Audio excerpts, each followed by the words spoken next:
Decía que el domingo pasado tuvimos la primera parte del estudio, el nuevo orden mundial. A lo largo de la historia dijimos el domingo pasado que el mundo ha conocido muchos sistemas, muchas formas de gobierno, dictaduras, monarquías, teocracia, etc. Pero el nuevo orden mundial, el nuevo gobierno mundial va a ser completamente diferente, aunque tendrá de todo un poco. Será un sistema distinto. En los próximos años, las leyes, el comercio, la política, la economía, todo va a cambiar. Estamos a punto de ver cambios que durante milenios no se han producido, pero el mundo va a experimentar unos cambios tremendos. Y tenemos que saber cómo estar preparados y cómo reaccionar y comportarnos ante estos cambios. Y en el capítulo 13 del libro del Apocalipsis nos habla de un hombre, de un personaje que recibe a lo largo de la Biblia muchos adjetivos, muchos nombres. El anticristo, el cuerno pequeño, el hombre de pecado, el hijo de perdición, God, etc. Son nombres que nos hablan acerca de cómo es este hombre. Pero hay un versículo que la semana pasada no tocamos y que yo, antes de entrar a hablar del segundo personaje que juntamente con el anticristo van a llevar las riendas de este mundo en los últimos tiempos, no tocamos, y es el versículo 2, Apocalipsis 13, verso 2. Y ahí se nombran tres animales diferentes. Tres animales que los que hemos estudiado la Biblia sabemos qué está tratando de decir Juan, de una forma, digamos, oculta, ¿no? Apocalipsis 13:2 dice que la bestia, y hablamos del anticristo, era semejante a un leopardo, pero sus pies eran como de oso, pero su boca dice que era como boca de león. ¿Te das cuenta? Hay tres animales diferentes. Su apariencia, la palabra semejante es muy importante en la Biblia. Selem.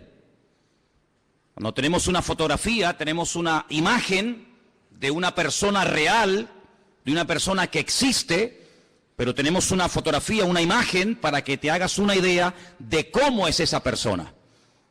Entonces la Biblia nos enseña que la semejanza, el aspecto exterior de este líder mundial, de este político llamado el anticristo, es semejante a un leopardo, pero su forma de actuar, los pies, cómo camina, cómo se comporta, cómo actúa, es como un oso.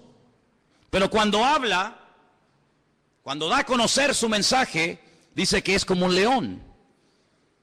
Claro, para entender esto, uno tiene que ir al libro de Daniel. Yo siempre he dicho que la Biblia es una especie de gran rompecabezas, un gran puzzle. Hay cosas que Daniel dice que el Apocalipsis te explica. Y hay cosas que lees en el Apocalipsis que si no conoces Daniel, no puedes entender nunca. La Biblia nos enseña que en el Antiguo Testamento, en la época del profeta Daniel en Babilonia, él tuvo un sueño una noche.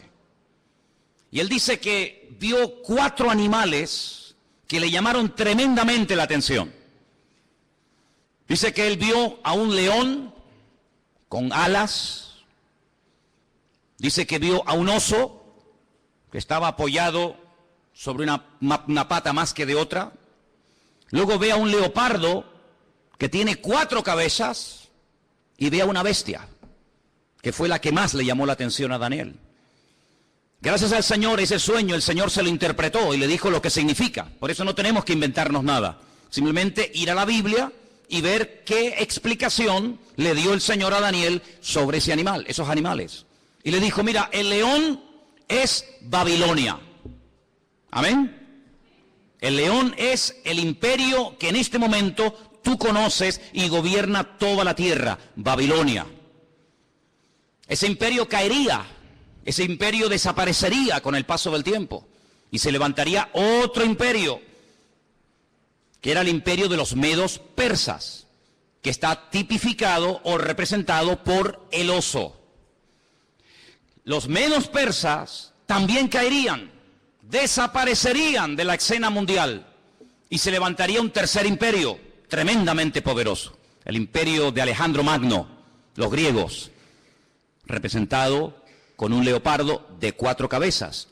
Y finalmente dice que ve una bestia, no es un animal normal y corriente, es algo extraño, es una bestia, es un monstruo que dice que tiene 10 cuernos y bueno, es un animal indescriptible porque ya te digo, no existe. La historia nos enseña que Alejandro Magno, cuando murió, no dejó descendencia. No ocupó su hijo y posteriormente el hijo de su hijo el trono, sino que Alejandro Magno murió sin dejar descendencia.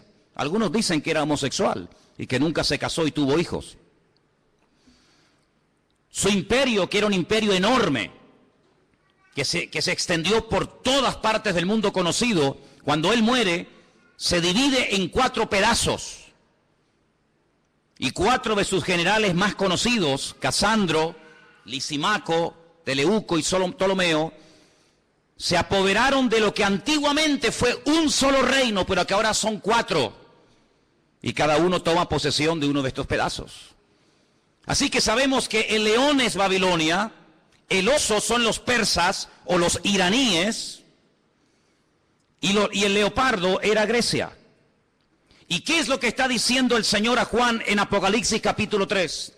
Que cuando aparezca en la escena mundial este hombre, que vamos a llamarlo el anticristo, va a tener de todo un poco. Su apariencia, su aspecto va a ser el de un leopardo, es decir, el de un griego.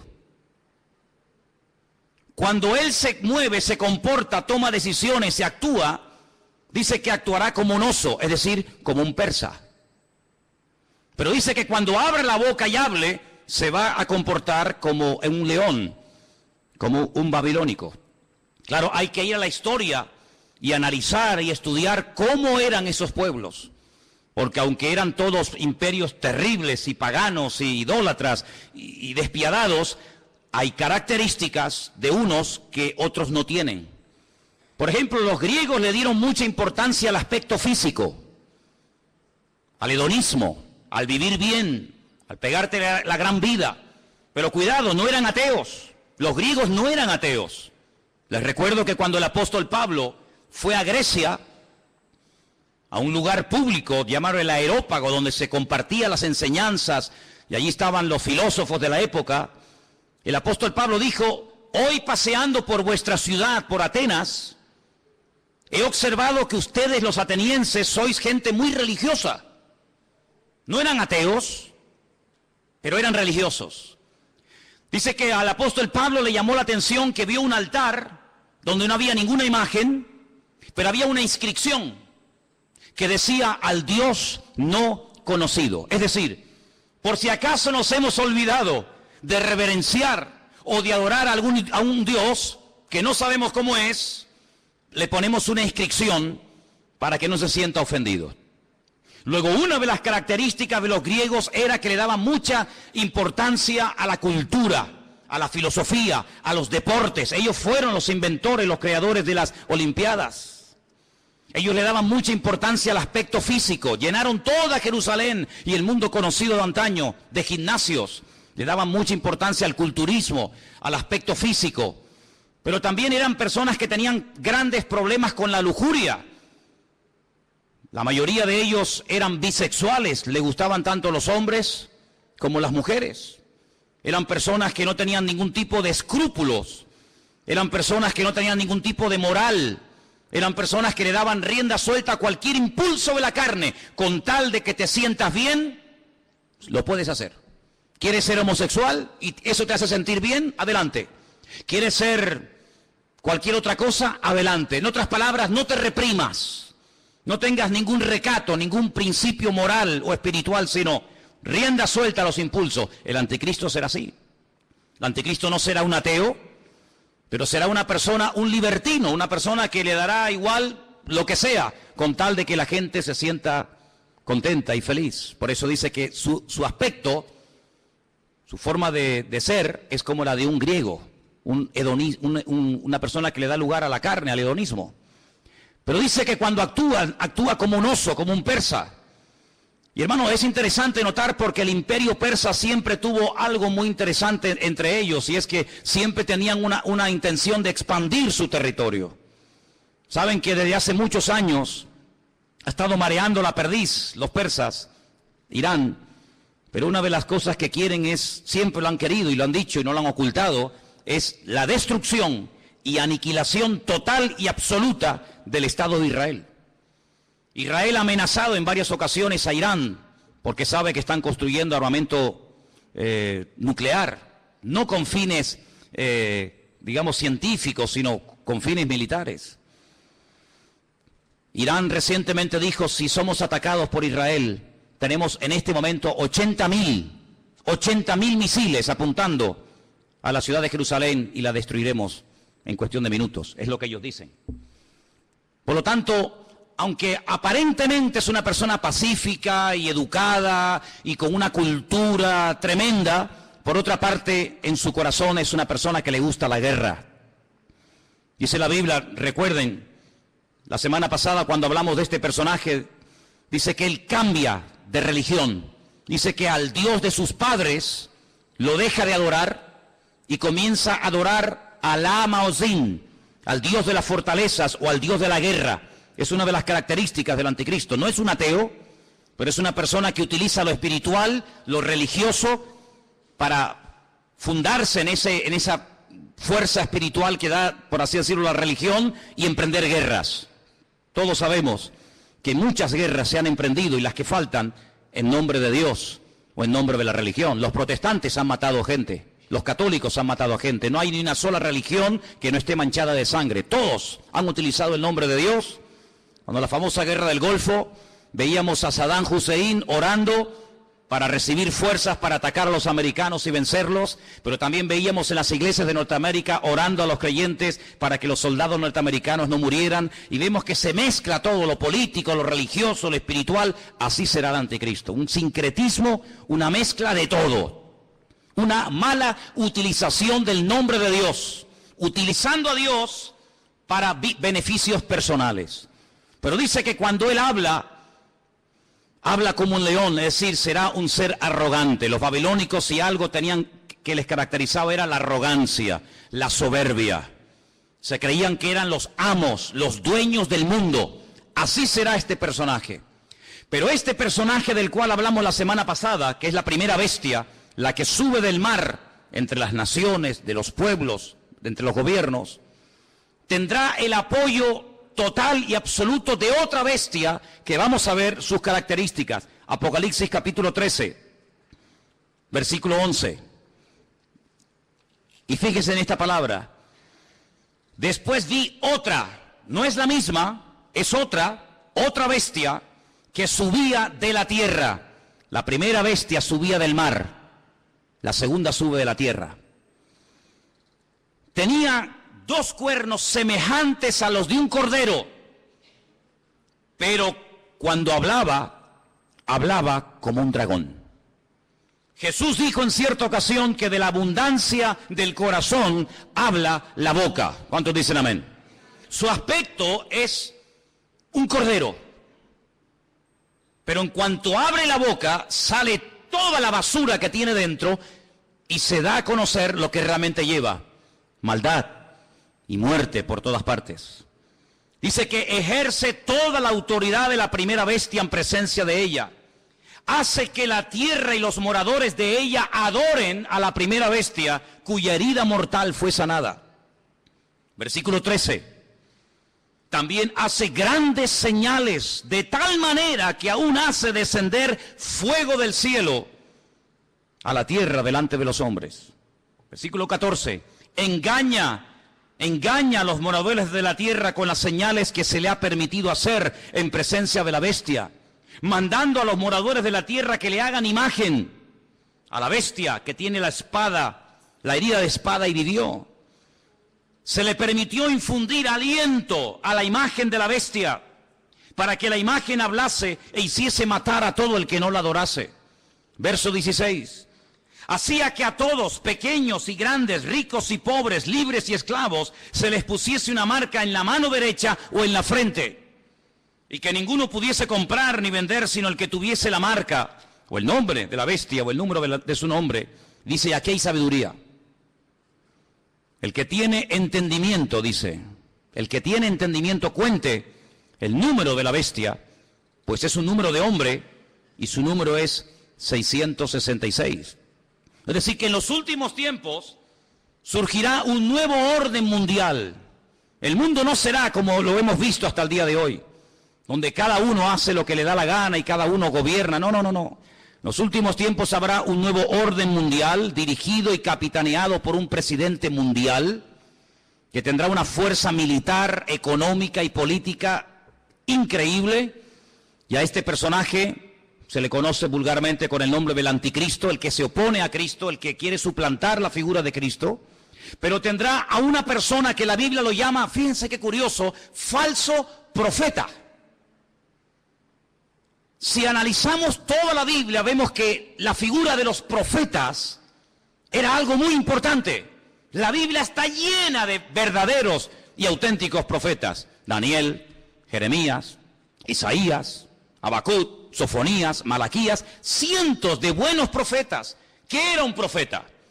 Un profeta era un hombre de carne y hueso, como cualquiera de nosotros, con una comunión con el Señor tremenda, que a través de sueños o de visiones o por voz audible recibía mensajes del Eterno, recibía mensajes del Señor para transmitirlos al pueblo de Israel, para que de esa manera el pueblo no pecara, para que de esa manera el pueblo no terminara adorando a otros dioses, para que el pueblo supiera en todo momento lo que tenía que hacer y lo que no tenía que hacer. Un profeta era una bendición para el pueblo. ¿Por qué? Porque era el nexo que unía al pueblo con Dios y a Dios con el pueblo. Era la persona que hacía la función de la boca de Dios. Cuando Dios quería decirle algo al pueblo, hablaba a través del profeta. Pero dice la Biblia, y la Biblia está llena de ejemplos de falsos profetas. Hay capítulos enteros en Jeremías, en Ezequiel y otros libros que nos hablan acerca del daño tremendo que hacían los falsos profetas. Por ejemplo, la Biblia dice que cuando las tropas del rey Nabucodonosor habían rodeado la ciudad de Jerusalén, había falsos profetas que decían, tranquilos, no pasa nada, no se preocupen, vamos a ganar la guerra. Nabucodonosor va a ser derrotado, se va a cansar y se va a marchar a su tierra. Vienen tiempos de paz, vienen tiempos de abundancia, vienen tiempos de prosperidad. Pero había uno llamado Jeremías, que era el verdadero profeta y decía, no les crean, les están mintiendo. Es mentira, no viene paz, viene guerra.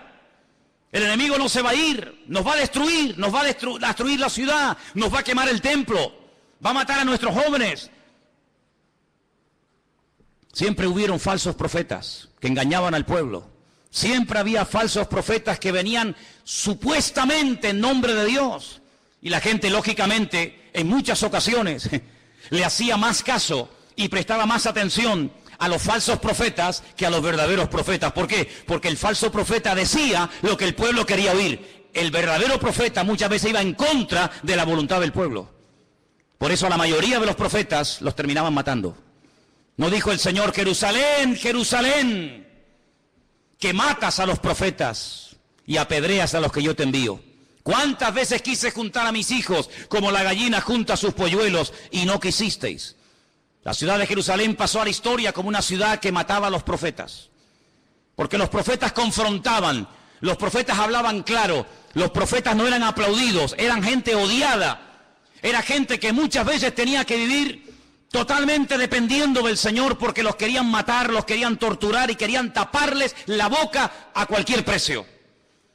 Y curiosamente dice la Biblia que el anticristo tendrá el apoyo incondicional de un hombre que no va a ser un político. Recuerda eso, el falso profeta no será un político, será una persona que se encargará fundamentalmente de 4 cosas. Primera, lo hemos leído, versículo 12, hará todo lo posible para que todas las naciones de la tierra reconozcan la autoridad y se sometan a la autoridad del anticristo.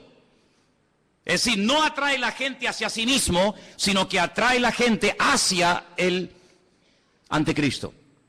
Es decir, será el relaciones públicas del anticristo, el que le hará la publicidad, la propaganda, el que irá por los platós de televisión, por las emisoras de radio, el que dará todo tipo de ruedas de prensa y de respuestas a las naciones, presentando a este hombre como la alternativa real y genuina que el mundo necesita.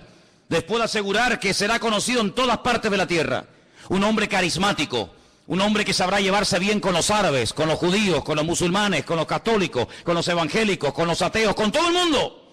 Un hombre con un don de palabra extraordinario y un hombre que lo que pretende es desviar la atención de la gente hacia el Dios vivo y verdadero y llevarlos a la ruina, diciéndole a la gente, este hombre es lo que el mundo necesita. Este hombre es el que va a solucionar los problemas de la crisis, del paro, los problemas económicos, los problemas entre palestinos y judíos. Este lo va a solucionar todo. Primera función del falso profeta. Segunda, versículo 13. También hará grandes señales. La Biblia no dice qué tipo de señales hará, pero curiosamente menciona una que es tremendamente poderosa. Y dice que hará descender fuego del cielo a la tierra delante de los hombres. Solamente hubo un hombre en toda la historia de la humanidad que en un momento oró y cayó fuego del cielo, demostrando que el Dios que él adoraba y honraba era el verdadero Dios. Y era el profeta Elías. En el Monte Carmelo, dice la Biblia que allí hubo una confrontación del mundo de las tinieblas contra el mundo espiritual, contra el mundo del Señor.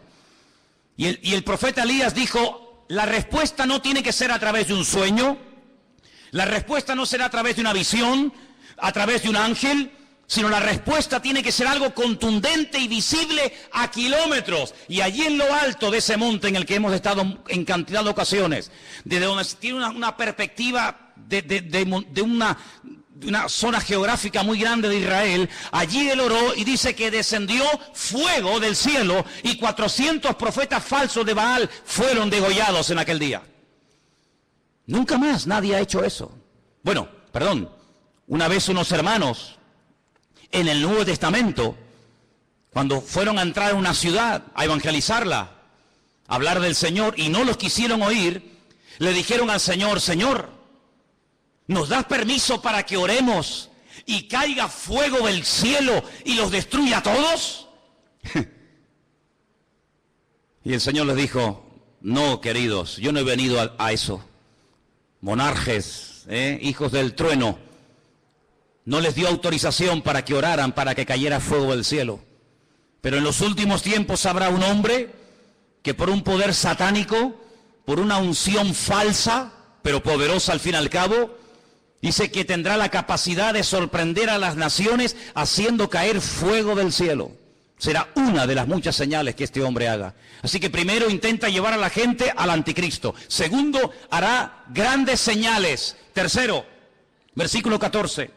Engañará a los moradores de la tierra con las señales que se le ha permitido hacer. Jesús dijo en Mateo capítulo 24, hoy se ha leído este capítulo aquí en el púlpito. En Mateo capítulo 24 dice que cuando Jesús salía del templo de Jerusalén, los discípulos le dijeron, Señor, observa, qué templo tan hermoso tenemos. Un templo maravilloso, es una maravilla para nosotros los judíos tener un templo tan bonito en nuestra ciudad de Jerusalén. Jesús les dijo, no quedará piedra sobre piedra que no sea destruida. Cuando ellos cruzan el torrente de Cedrón y se van al monte de los olivos, allí 4 de sus discípulos, 4 solamente, le dicen, Señor, ¿cómo? ¿Cuándo? ¿Cómo que va a ser nuestro templo destruido?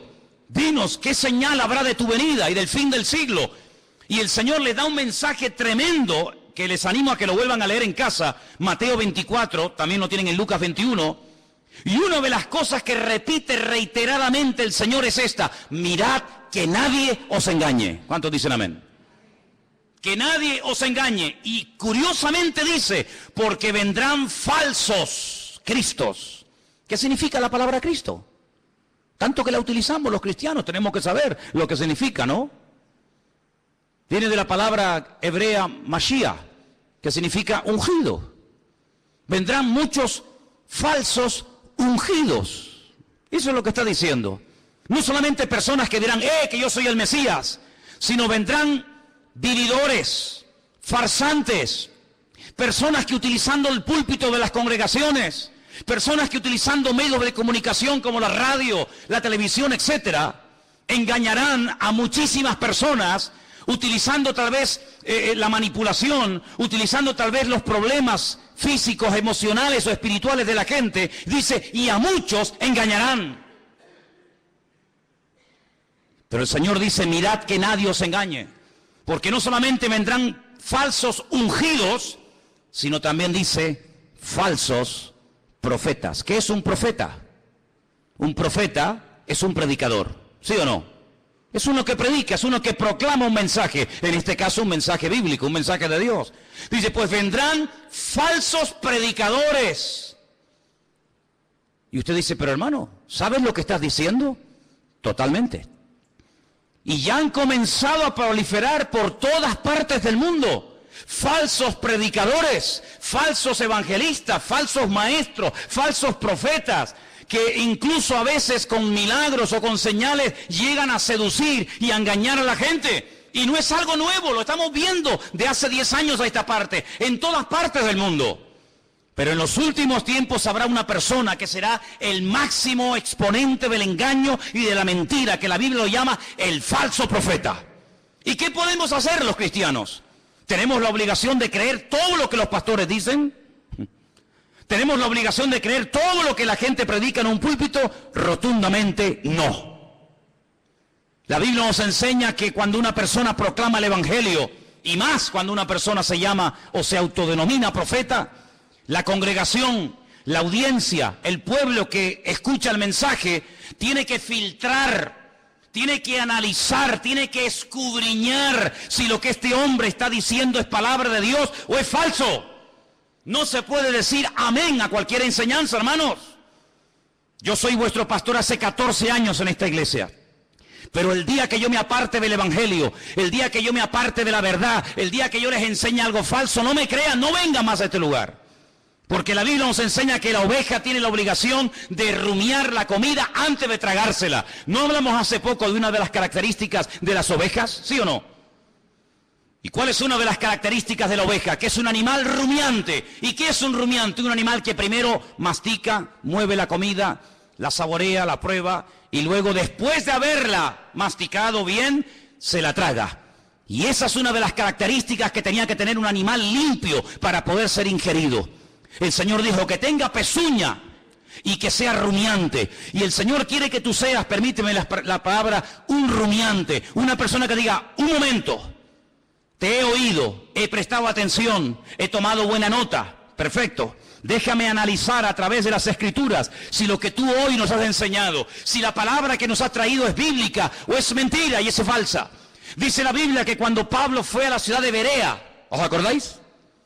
Dice que los judíos de la ciudad de Berea escucharon a Pablo durante varias semanas, durante varios días de reposo en la sinagoga, compartir la palabra. Pero dice que eran gente más noble que los de Tesalónica. ¿Por qué dice la Biblia que los judíos de Berea eran diferentes a los judíos de Tesalónica? Dice, porque ellos comprobaban cada día en las Escrituras si las enseñanzas que el apóstol Pablo le daba a la congregación eran palabra de Dios o no eran palabra de Dios. ¿Cuántos dicen amén? Por lo tanto, hermanos, yo siempre les he animado, siempre les he dicho, y lo seguiré diciendo cada día, que ustedes tienen la obligación de escudriñar las Escrituras, de conocer la palabra de Dios, de no tragarse todo lo que oigan, de no tragarse todo lo que vean y oigan en internet, de no decir amén a todo, de no abrir su corazón a cualquier ministerio, de no dejarse ministrar por cualquier persona que aparentemente tiene palabra, hace milagros, señales y prodigios, pero alto, la Biblia nos enseña que el falso profeta no solamente será un tremendo predicador, un tremendo orador increíble, sino que además será una persona que su ministerio, entre comillas, estará caracterizado por señales, milagros y prodigios. ¿Qué te parece? Pero ¿sabe qué? En el versículo 13 dice que este hombre hará grandes señales, grandes señales. Usted tiene que prestar atención a esas señales. ¿Por qué? Porque no toda señal es evidencia de que le está dando gloria y honra al Señor y que esa unción viene de parte del Señor si no sabe Dios de dónde viene. El falso profeta se diferencia del anticristo en tres cosas muy importantes. Primero, su procedencia es diferente. El mundo de la política produce, permítame la expresión, la política produce, es el terreno donde se levanta el anticristo. El falso profeta no se levanta del mundo de la política. El falso profeta se mueve en el terreno religioso, en el terreno espiritual. ¿Se han dado cuenta que en los últimos años ha habido muchos intentos por tener una religión? Lo intentó la New Age, la nueva era, lo ha intentado el Vaticano en múltiples ocasiones con las famosas reuniones ecuménicas. Los Bahá'í ya propusieron hace muchos años haber una religión mundial, porque fíjense qué curioso, este continente en el que vivimos, el continente europeo, en 2 ocasiones se ha enfrentado a muerte un país contra otro. ¿Sí o no? Primera Guerra Mundial, Segunda Guerra Mundial, unos contra otros, millones de muertos, ciudades arrasadas completamente, familias destruidas. Europa quedó totalmente en ruinas, pero eso ya pasó a la historia. Antes los que se peleaban, ahora son amigos, ahora comen juntos, ahora hacen negocios juntos. Ahora se venden los productos unos a otros. Luego ya no estamos en un tiempo de guerra en Europa. Estamos, entre comillas, en un tiempo de paz. Ya no nos peleamos unos contra otros, ¿ve? Porque en una guerra todos pierden. Ahora nos unimos en una unidad política y económica y donde tenemos todos en común una misma moneda. ¿Sí o no? Usted puede viajar por Europa, por muchos países, y no tiene que cambiar en un país la moneda, en otro la otra, sino que con una misma moneda se puede mover. Ya no hay fronteras. ¿Se acuerdan cuando viajábamos por Europa? Ya no hay fronteras. Puedes pasar de un país a otro prácticamente ya. A cualquier hora puedes pasar de un país a otro. Pero falta una unidad. Sí, hay una unidad militar, hay una unidad política, hay una unidad económica, pero no hay una unidad espiritual. El anticristo, a través del falso profeta, una de las cosas que tratará de mover en el mundo es que la gente llegue a la conclusión de que no es bueno que haya tantas religiones, sino que lo mejor es que haya una religión donde todos se sientan a gusto. Ya hace años están tratando de crear el Crislam. El Crislam, quieren unir el Islam con el cristianismo. En muchas congregaciones evangélicas, ya la palabra Jehová o la palabra Yahvé o la palabra el Eterno o la palabra Dios ha desaparecido. Ya hay una nueva versión circulando de la Biblia en muchas iglesias evangélicas del mundo donde aparece la palabra Alá. En el principio creó Alá los cielos y la tierra. Alá lo que estamos diciendo. En otras palabras, para llevarnos bien, quitemos la palabra Dios, pongamos la palabra Alá. Hay muchas Biblias donde han quitado la palabra sangre. Es increíble cómo puede haber instituciones evangélicas que han quitado la palabra sangre de la Biblia, porque es una palabra que no es una palabra que choca o es una palabra muy fuerte. Amados hermanos, vienen tiempos de cambios como ustedes no se pueden ni imaginar. Vienen tiempos en los que no solamente lo económico cambiará de una forma tremenda, sino lo espiritual cambiará de una forma que ustedes no se pueden ni imaginar. Ahora quiero leerles un versículo que se encuentra en Apocalipsis 16:13, donde dice que el falso profeta y el anticristo harán algo que muchas veces no se menciona. Y vamos a leerlo. Apocalipsis 16, versículo 13. Y dice así: vi salir de la boca del dragón, Satanás, de la boca de la bestia, el anticristo, y de la boca del falso profeta, 3 espíritus inmundos a manera de ranas. Son espíritus de demonios que hacen señales y van a los reyes de la tierra en todo el mundo para reunirlos a la batalla de aquel gran día del Dios Todopoderoso. Una de las cosas que el mundo tiene que conocer y ustedes, hermanos, tienen que saber, porque la Biblia lo profetiza con cientos y miles de años de antelación. Cuando te pregunta la gente, ¿y tú crees que habrá una tercera guerra mundial? ¿Crees que otra vez el mundo volverá a enfrentarse y a matarse y a pelear los unos contra los otros? Y yo te digo, no te quepa la menor duda. La pregunta no es si se van a pelear, la pregunta es ¿por qué tardan tanto en enfrentarse los unos contra los otros? El mundo se está convirtiendo en un caldo de cultivo donde la violencia y la agresividad será algo normal. Miren los colegios, hermanos. Hay muchos colegios en los Estados Unidos que es un peligro, porque cuántos niños, cuántas docenas de jóvenes han entrado armados a un colegio y han asesinado a cantidad de compañeros. Amados hermanos, la violencia va a ser una de las características de los últimos tiempos. Habrá violencia en la sociedad, violencia en el tráfico, violencia en las iglesias, violencia en los parlamentos, violencia por todas partes. El Señor Jesucristo dijo que Él vendría, pero antes de que Él viniera, los tiempos en los cuales viviríamos serían como los días de Noé. Y cuando uno observa la generación en la que le tocó vivir a Noé, no era una sociedad pacífica. Cuidado, era una sociedad tremendamente avanzada para la época en la que vivía. Fijaros lo que querían construir. En la época de Noé se quiso construir el edificio más alto del mundo, un zigurat, una torre que llegara al mismo cielo, a la misma presencia de Dios, con el objetivo de demostrarle a Dios que a través de la tecnología de la época, el hombre era capaz de desafiar al mismo Dios y de llegar a su presencia no a través del medio establecido por Dios, sino a través del medio de la mente humana. La tecnología puesta al servicio del mal. ¿Piensan ustedes que el anticristo y el falso profeta no echará mano de la tecnología de la época para engañar y meterse en miles y en miles y en millones de hogares? No les quepa la menor duda. No les quepa la menor duda. Así que en los tiempos de Noé, no fue como en los tiempos del diluvio. Fue en los tiempos del diluvio, no fue como en los tiempos de la Torre de Babel. En los tiempos de la Torre de Babel, la Biblia nos enseña que Dios no destruyó a la humanidad, sino que la separó y la confundió. ¿Por qué? Porque habían aprendido un secreto tremendo. ¿Cuál fue? La unidad.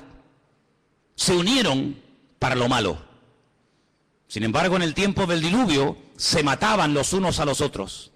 El anticristo sabe perfectamente que la unidad tiene un poder tremendo. Por eso él lo que intenta es unir religiones, unir filosofías, unir diferentes estilos de vida para llevar a este mundo a la ruina y a la destrucción total. Una de las cosas que el hombre ha intentado y lo está consiguiendo desde los tiempos de la Edad Media es desterrar la palabra Dios, la palabra Biblia, del vocabulario del ser humano. Hoy en día se oye hablar muy poco de Dios, muy poco de Biblia. ¿Por qué? Porque los hombres a lo largo de la historia han intentado destruirse los unos a los otros. Pero el objetivo final del diablo es destruir a Dios, quitar a Dios del vocabulario de la gente. ¿Y qué es lo que hace el falso profeta? Levantar al anticristo para que lo adoren a él. Y no es la primera vez que un hombre reclama honra y gloria para sí mismo. No es la primera vez que un César, que un faraón o que cualquier persona ha intentado levantarse más alto que Dios y matar y asesinar a todas aquellas personas que no lo apoyan y no lo reconocen. Una de las cosas que hará el falso profeta es algo tremendo. Dice que marcará, sellará a la gente. Ahora, esto no es nada nuevo. Si ustedes leen esta noche tranquilamente en casa el capítulo 9 de Ezequiel, recuerden, Ezequiel capítulo 9, ustedes se van a dar cuenta que el Señor, antes de ir a la ciudad de Jerusalén y permitir que las tropas enemigas la destruyeran, Él dijo: ponle una marca a mis hijos en la frente y en la mano, para marcar, hacer una diferencia entre el que cree y en el que no cree, el que es mío y el que no es mío. Y dice la Biblia que marcaban a la gente en las manos. El anticristo, el diablo, que es un imitador de la obra de Dios, lo que intentará es marcar a la gente como si fueran animales. Ya hablamos la semana pasada de ese famoso microchip, un sistema muy interesante, muy moderno, que intentará facilitarle la vida a la gente, sobre todo a la hora de comprar, a la hora de vender, a la hora de viajar, no perder el dinero, tener en todo momento encima tuyo todos tus datos económicos, tus datos de vacunas, etcétera, etcétera. Ese microchip ya existe. No es una ciencia ficción. Los animales, los perros, me imagino que en Suiza será igual. Aquí es obligatorio que los animales tienen que llevar un chip. Y si un animal se pierde con una máquina, el doctor, el veterinario, sabe en todo momento cómo se llama ese animal, si está vacunado, dónde vive, cómo se llama su dueño, etcétera, etcétera. Pues lo que empezó con los animales, terminará con el ser humano. Porque para el diablo los seres humanos son como animales. Por eso la famosa teoría de la evolución equipara y nivela al hombre al nivel de la bestia. En la famosa Constitución Europea, creada, diseñada y escrita por el famoso Jacques Chirac, jefe de toda la masonería europea, él puso al mismo nivel a un animal que a un hombre. De tal manera que si un hombre quiere casarse con un perro, con un gato, con una vaca o con cualquier animal, lo puede hacer. ¿Por qué? Porque al fin y al cabo todos somos animales. Sin embargo, desde el punto de vista bíblico, Dios dignifica a la raza humana por encima del animal. ¿Cuántos dicen amén? El animal está para servir al hombre, no el hombre para servir a la bestia. Pero en los últimos tiempos Satanás intenta marcar a los hombres como si fueran animales. Y les cierra las posibilidades de poder comprar, de poder vender, de poder buscarse la vida si no te dejas marcar. Pero esa marca, esa especie de microchip indeleble, invisible, que no molesta, que está ahí dentro y ni te enteras que está, también permite en todo momento tener a la población mundial localizada en cualquier parte donde se encuentre. Así de claro. Dice que este microchip está alimentado por una pequeña pila de litio, de tal manera que si la persona en un momento determinado decide quitárselo y lo toca y lo abre, se envenena la sangre por esa sustancia. Pero en todo momento esa persona está localizada y ya en muchos lugares, gente multimillonaria y personas importantes se están poniendo esa especie de marca de microchip interno en su piel. ¿Para qué? Para estar localizados en caso de que sean secuestrados y que en cualquier momento los puedan localizar. Sí, suena como ciencia ficción, ¿verdad? Suena como algo de Steven Spielberg, ¿no? Suena como algo que tú dices, pero esto es una cosa increíble. Vuelvo a hacerles la pregunta que les hice el domingo pasado. ¿Cómo hace 2000 años un hombre llamado Juan, pescador de Galilea, un hombre que no fue a la universidad, ni tuvo en sus manos nunca un ordenador, ni tuvo nunca en sus manos un móvil, ni toda la información que tú y yo podemos tener ahora mismo? ¿Cómo es posible que este hombre nos dé unos datos de la civilización de los últimos tiempos de una forma increíble, hasta el punto que hay momentos en los que él llora escribiendo el libro del Apocalipsis, viendo lo que se avecina y viendo lo que viene? Es el hombre que dice que en los últimos tiempos el famoso río Éufrates se secará para que millones de soldados vengan desde el norte, casi diríamos como que en línea recta, y se den cita en el valle de Jezreel, en la zona de Megiddo, para llevar a cabo la gran batalla, la famosa batalla del Armagedón. Sabemos que en el punto de mira hay un pequeño pueblo que tiene 22.000 kilómetros cuadrados. Un pueblo que ha sido el pueblo más odiado, más perseguido de toda la historia de la humanidad. Y es el pueblo de Israel. Así de claro. Dios decidió que su hijo naciera en una pequeña aldea insignificante de Israel llamada Betlehem, la casa del pan. Belén la conocemos nosotros. Dios decidió que su hijo naciera y viviera en ese pequeño país, que allí predicara, que allí sanara a los enfermos, que allí demostrara lo que era y a lo que vino, que allí lo mataran, que allí resucitara, que allí ascendiera y que allí volverá otra vez por segunda vez, según la palabra de Dios. Y sabemos que los tiempos se acortan. La Biblia dice que los últimos tiempos tendrán que ser acortados. Porque si el Señor no acorta los tiempos, la maldad llegará a un nivel, a una envergadura de tal magnitud, que dice que nadie podría salvarse aunque quisiera. Por eso, amados hermanos, tenemos que doblar la guardia como iglesia. Tenemos que meternos en las páginas de la Biblia. Tenemos que conocer lo que dice la palabra de Dios acerca de los últimos tiempos. No dejarnos engañar, no dejarnos seducir, no dejarnos atraer por cosas que aparentemente son muy atractivas, muy bonitas y maravillosas, pero que su fin, dice la Biblia, pueden ser caminos de muerte. Analice todo lo que oye. Analice a la luz de la palabra de Dios todo lo que escucha. Porque la palabra de Dios nos enseña que los últimos tiempos serán tiempos de engaños, tiempos de falsas profecías, tiempos de falsos milagros. Ahora bien, la gente está tan necesitada, tan desesperada, que se agarrarán a un clavo ardiendo con tal de salir de su desesperación. Nunca olvidaré cuando una persona enferma me dijo, si yo supiera en este momento que el diablo me puede sanar, le entregaría mi vida a él. Así me lo hizo, así me lo dijo. El diablo va a utilizar los problemas sociales, los problemas físicos, los problemas económicos de las familias. El diablo sabe perfectamente que hay un vacío en la sociedad que nada ni nadie logrará llenar jamás. Puedes tener mucho dinero, puedes viajar por el mundo entero, puedes tener la mejor casa de la tierra, puedes tener y tener y tener. Pero el Señor Jesucristo no solamente te ha creado para que llegues a tener ciertas y determinadas cosas en la vida, sino que el Señor nos ha creado con sus manos para que seamos su pueblo y estemos en plena comunión con Él. ¿Cuántos dicen amén?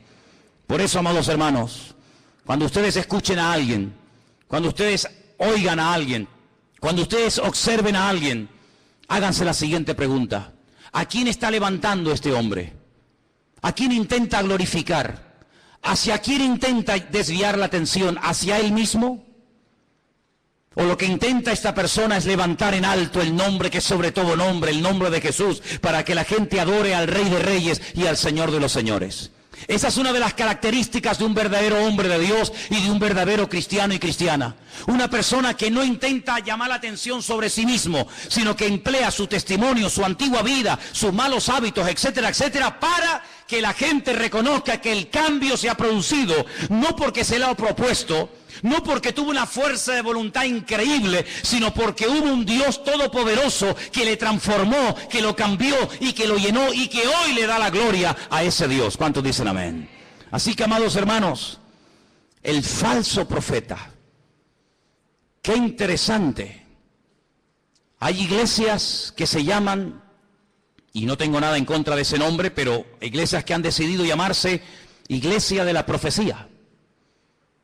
Y hay muchísimas personas que les encanta todo lo profético.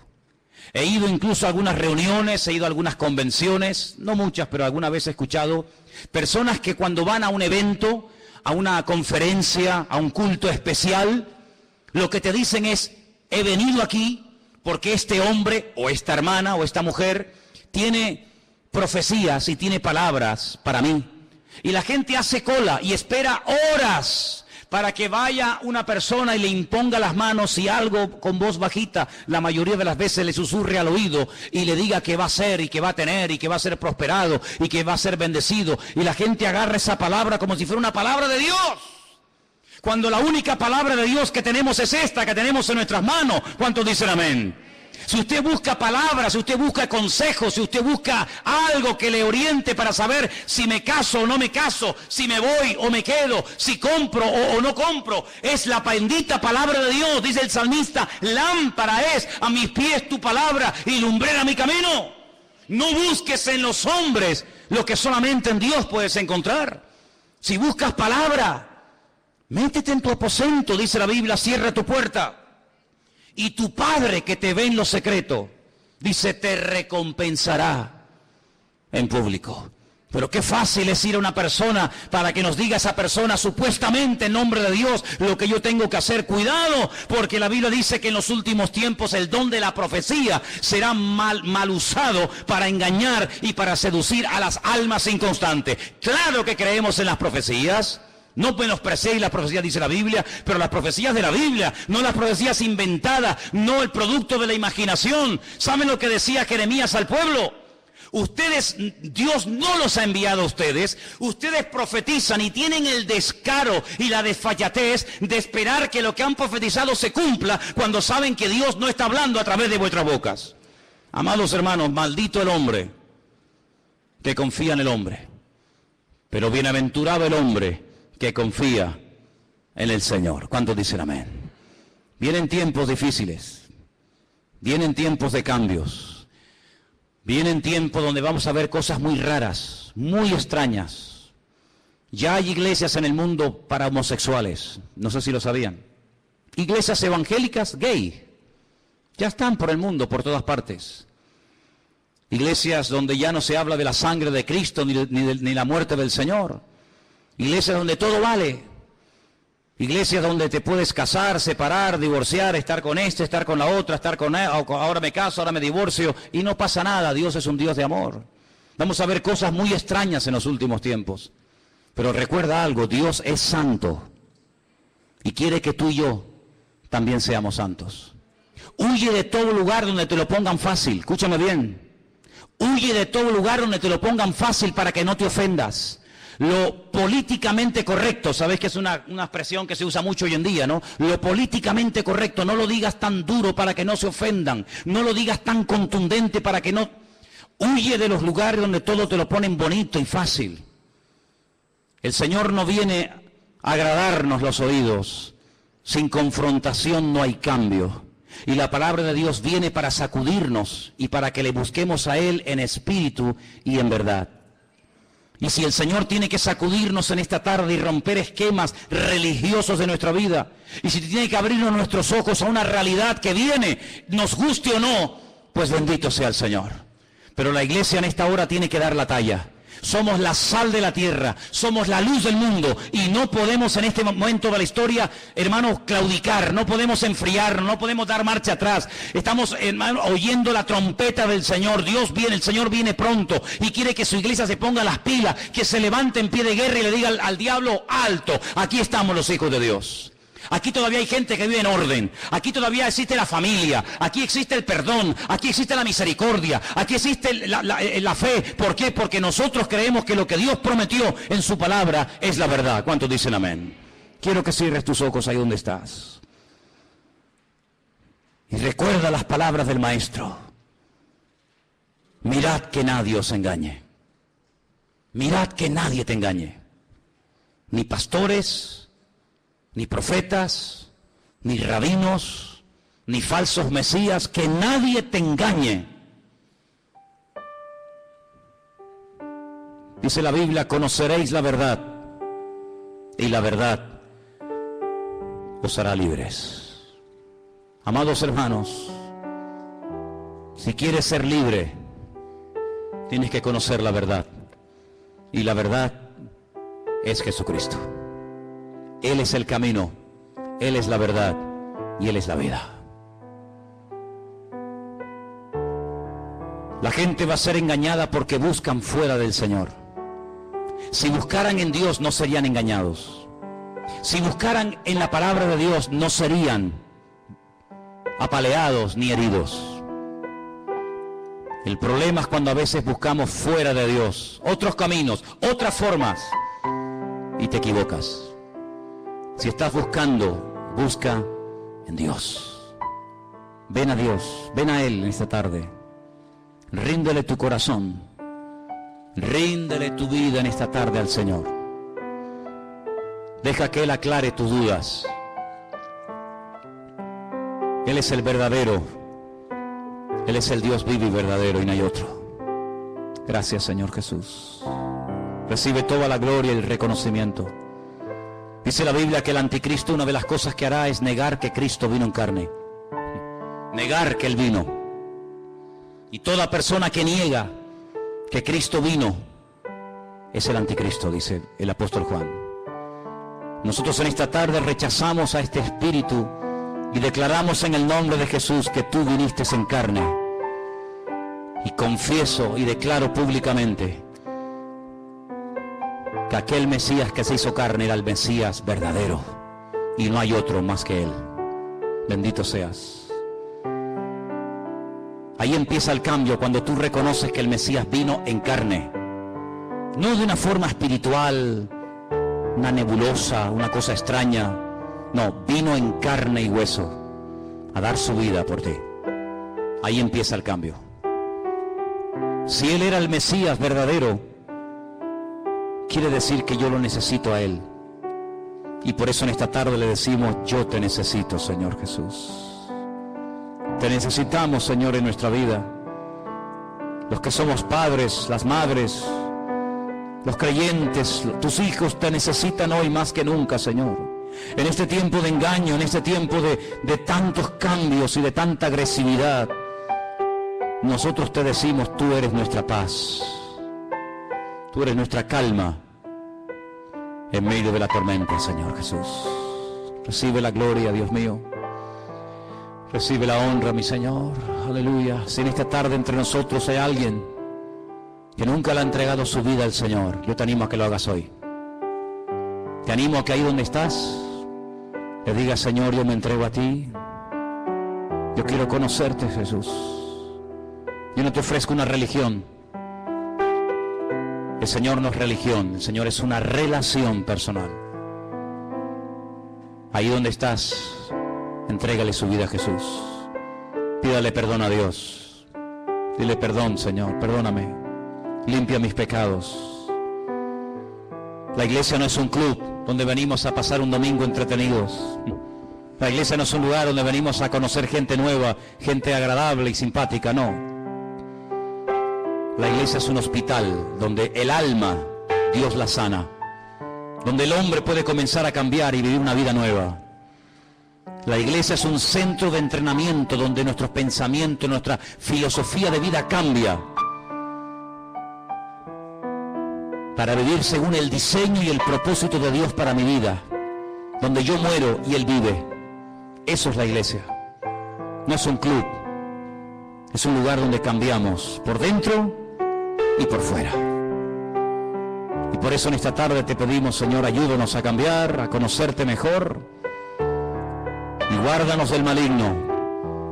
Que no seamos seducidos, ni engañados, ni arrastrados por falsas doctrinas o prácticas o enseñanzas, sino que nunca nos desviemos de tu palabra ni un milímetro, porque tu palabra es el fundamento de nuestra vida.